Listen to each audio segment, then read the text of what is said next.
All right, I have my mic on now. Today I'm going to show you the fabrics that I have ordered. Well, I have designed and then I've ordered from Spoonflower using Repper to make my designs. So this should be very interesting. I've showed you the technicalities on how to make a design with Repper, how to upload it to Spoonflower, and how to order it. Here's what happens when you order it and get it back. Hi, and before we get started on the show and tell, I just wanted to welcome you to my channel, Delyn Creates. My name is Donna, and let's go. This is one of my very first designs that I ever did. I call it the poppy, as in like the little poppy that they used to sell for memorizing like World War One, and it's very red, white, and blue, patriotic colors. Then we blue to turn out a little bit more on the royal blue, almost purple side, but still very cool design. I did this with a seamless tile and then I turned the tile border on with a white and so I got each one separate here.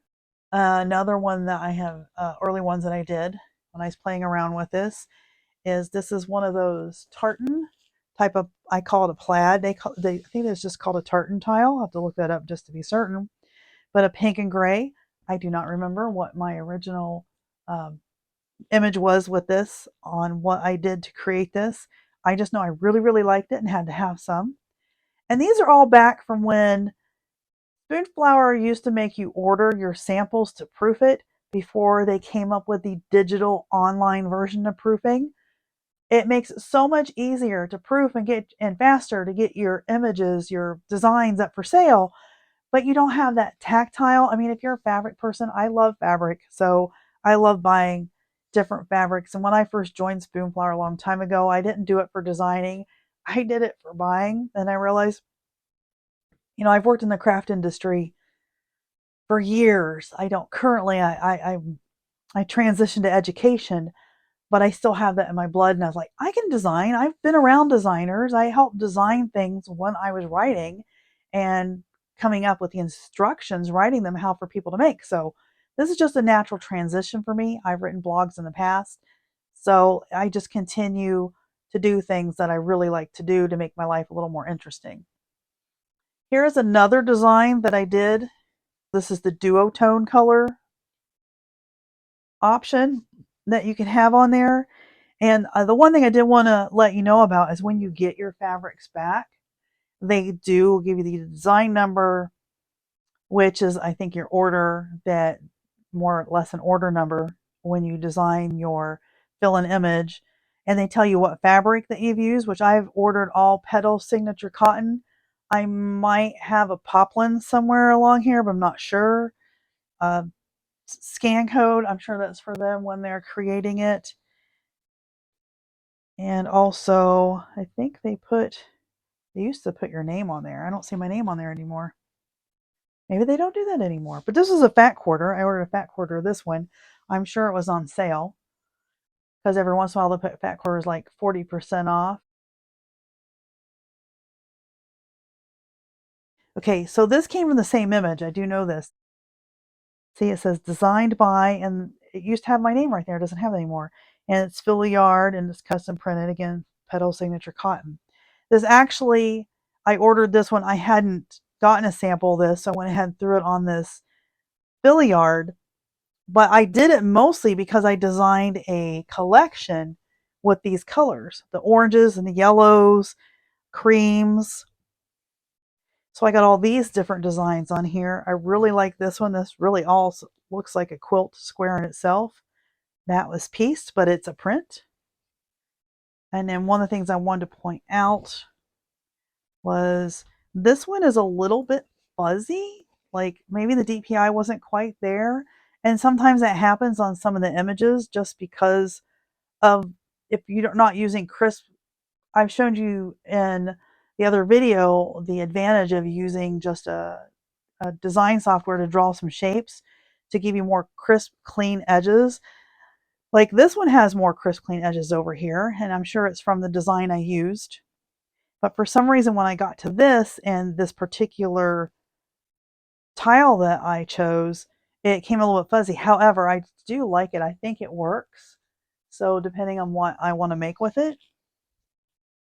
I think it gives it a nice, maybe some nice texture that I wouldn't otherwise have. I can always use fabric for something. And I do have some of these are a little bit wrinkled. They haven't been pressed, which is okay. Press them when I get ready to use them. This one here is another design I did. This is a larger, and if you'll notice on here, here's the larger print of it. And also I did a mirror. This one doesn't have it down here. This larger one, I did a mirror repeat on Spoonflower. I chose that, and that's why I get this funky little tile here. I love using the different ways that you can do the repeats in Spoonflower. It gives you a little bit more choices than just creating a design and then putting it into Spoonflower just as is. This I actually did a mirror and it created this. But without the mirror, I put it in over here. We're going to flip this over because this is a design that I did for a challenge at Spoonflower using Repper for my little repeat designs. And the challenge was to use almost like more smaller prints. So I shrunk down a lot of the repeats that I had into smaller. And they're like, I think this is like the repeat right here. There's like 6 squares that make the actual repeat. So then when it repeats, I got a long one here and a long one here. And it makes a really nice patchwork quilt kind of design. It looks really nice in the 1 yard. But to order it for testing, I just did it in this Philly yard. I did fairly well in this challenge. I wasn't a top challenge vote getter, but I did way better than some other ones I've done, and I was really proud of myself that people really liked this color combination and these little prints.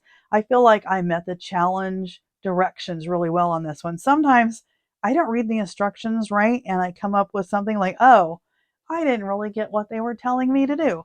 But as long as you create a challenge, it gives you experience, and there's always somebody that favors it. At least I've had that experience to have people favorite some of my designs. On the back side of this is another one I did with Ripper, and instead of creating it with any type of design thing like an angle or whatever, I did just the plain color and then did the border. So the next one I'm going to show you is another fat quarter that I ordered. Let's get this out here. A little bit wrinkled. This one is really pretty, and this really gives you an idea of the difference of using the fine shapes, sharp edge shapes versus using an image. It's a 1920s art print that I used for this. This was in the public domain, and I used it to get these really pretty designs with this. This is a smaller part. What I actually did is I also ordered it in. Here, let's open it up this way. This is how big it is. Look at this print. Look how pretty this is. So we've got this going on. Here is a 6-inch square just to give you some scale. It is really ready to be made into some pillows. You could take this part for the pillow, you could take this part for a pillow, or you could just make a whole like quilted throw, like a cheater cloth for a quilt. And then on the other side here, this is also from that. This one's really pretty. That's the one thing about certain images will give you really elegant looks. And then I did a couple with the tartan, which I call the tartan plaid, to get these really cool checkered. This is one of my favorites. This one's a little bit small, but I could just see making things out of this. And then I did this. I believe this is basically the same thing, but this is another one of those duotones. So it went from these brighter detailed colors to the more muted purple and teal aquas. And then I have this print, which is one of my favorites. This is the original colors of the print that I used to make it. In a little bit, we're going to see it in a duotone that I did and made it a little bit more elegant. So I have to show you that in a little bit. We'll put this under here so I can bring it back out maybe. And before I get to this one in the duotone, I want to show you this really big filiard. This all came from the same print, the same color.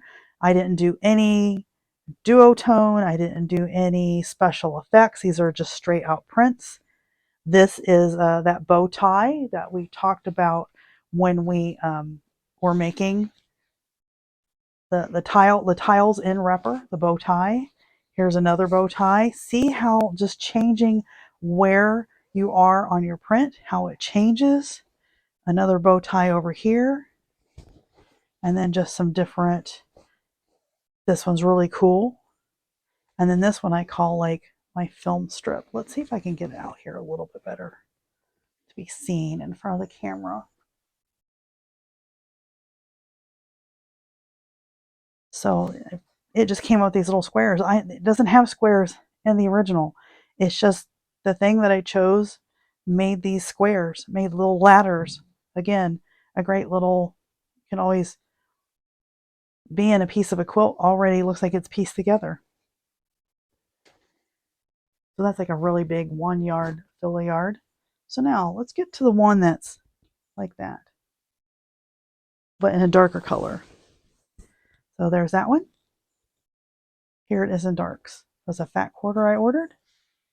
This can be dark cottage core. I just learned about that recently. Or dark academia. It can be used in decor like that. I also did the same duotone and moved it around with this. Or I have a similar one previously that we just looked at a little bit ago. But that's okay. We can sew over that. Now, here's the exciting part. So far, I've showed you just cotton. This is Performance Velvet. Right there. It's going to tell you this is Performance Velvet. This is very, very soft. It's heavier. It's got heavier weight. It's almost like a blanket. And you'll see that the color changed a little bit. It makes the cotton look very dull, does it not? There's a little more dullness to the cotton now that I didn't notice before until I ordered the velvet.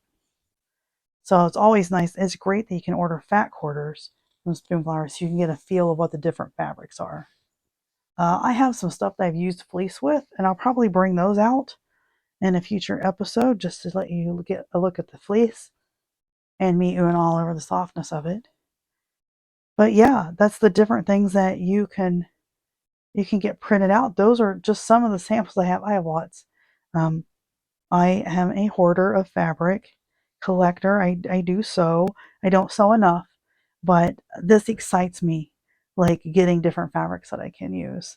So hopefully you're inspired or at least appreciate the idea of like, oh, look at it in fabric. It's just not on the computer screen. So let me know what you think. And if there's any other types of fabrics you would like me to try out for you, or different types of tiling. I know we've talked about it, or different things on how to design. I will be in the future also doing, I think I talked about this before, but photos that I've ordered from Spoonflower and making projects out of. So some future ones coming up. Thanks a lot.